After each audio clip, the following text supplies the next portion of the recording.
Pemirsa, terima kasih pian masih bersama kami. Berita selanjutnya Mahabarakan.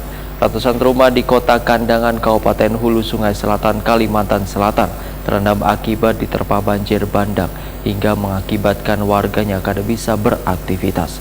Rumah-rumah yang berada di dataran rendah ini terendam sejak baisukan Minggu 26 Maret 2023. Warga yang terdampak banjir sudah mendapat bantuan dari Dinas Sosial Kabupaten Hulu Sungai Selatan.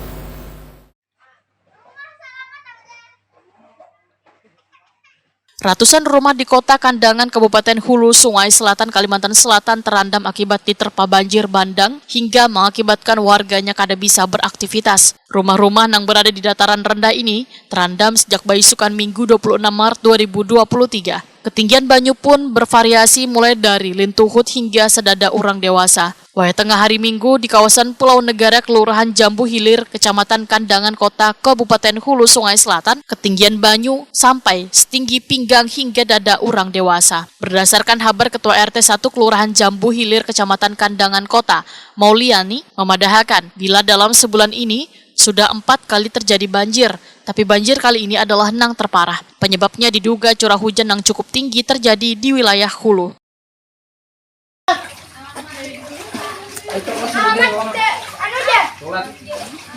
Udah belum.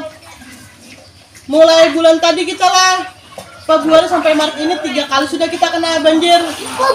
Kami masyarakat Kandangan, Kelurahan Jambu Hilir, Pulau Negara paling dalam bulan ini nah. Yang tanggal hari ini paling dalam mulai jam 8 tadi sampai ini sudah tengah hari. Mauliani memadahkan warga yang terdampak banjir sudah mendapat bantuan dari Dinas Sosial Kabupaten Hulu Sungai Selatan.